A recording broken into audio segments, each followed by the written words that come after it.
Welcome to the Land Whisperer channel. If you're here for the first time, then my name is Chris. I'm a writer of short stories and I'm also a spiritual land worker. And if you're returning, then thank you indeed for coming back. If you like the content, then please consider giving it a thumbs up. You could subscribe if you wish to, it's free. And don't forget to hit the notification bell. It'll let you know when I post a video. Now, last week, we spoke about ending times here at the monument and what that meant for the people. It was also a kind of end point for me in terms of the meditations. I had to take a little bit of a break, but when I did come back, I actually got more in-depth information. What came through was about the involvement of extraterrestrials in the construction of the monuments here. ETs seem to like to test your trustworthiness with information, which, given the state of the world, I don't think is unreasonable.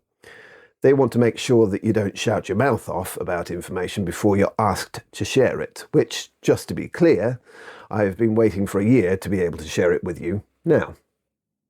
I know some of us do accept the idea of extraterrestrials, and others of us absolutely do not.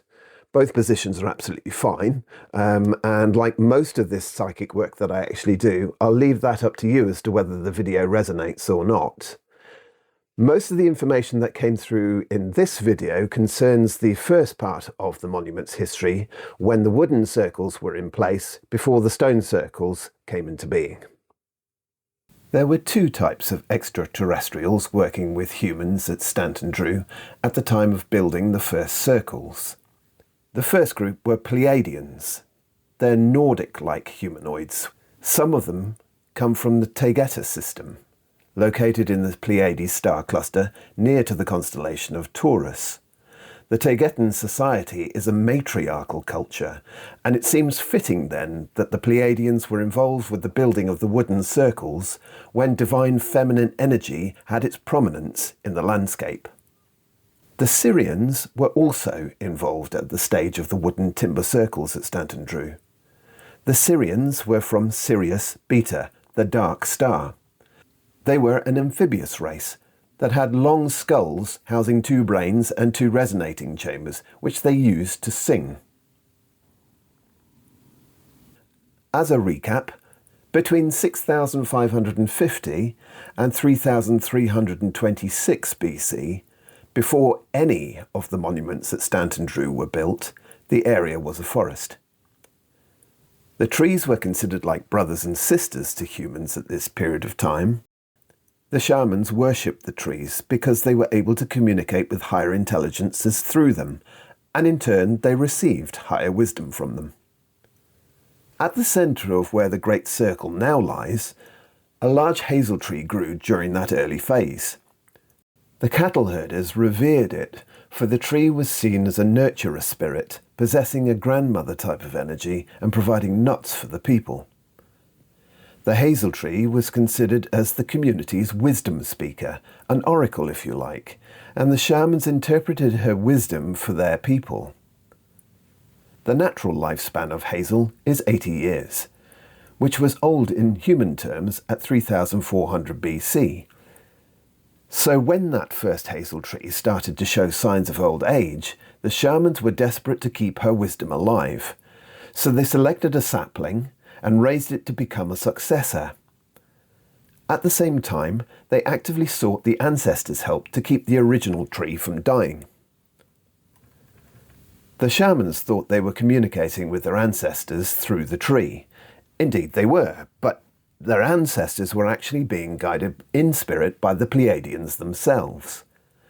The Pleiadian response to the shamans' requests was to ask the master megalith builders of Sirius Beta to help them to create a system that would perpetuate the life of the hazel tree.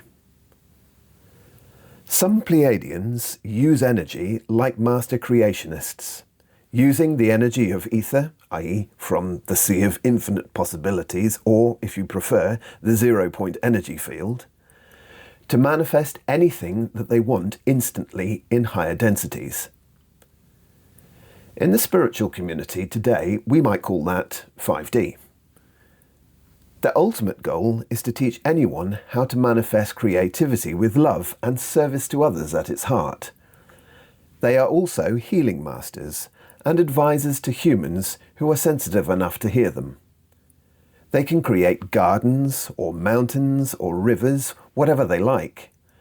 They are also often called on to new planets to make them ready for the next evolution of those planets.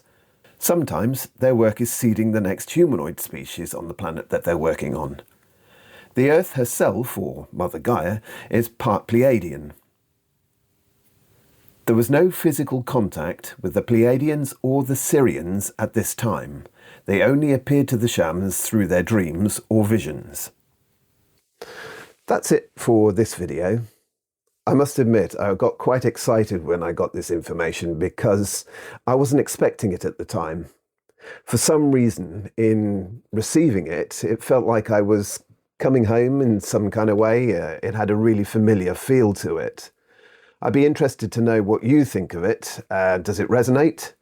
Please leave me your questions and your comments in the comments section below, and I'll get to them as soon as I can. Please don't forget that whilst you're watching this video, I'm probably stuck in a bog somewhere en route to the far side of Wales, so I will get to the questions as soon as I possibly can do. In the next video, I want to talk about the Syrian involvement in the construction of the sites here.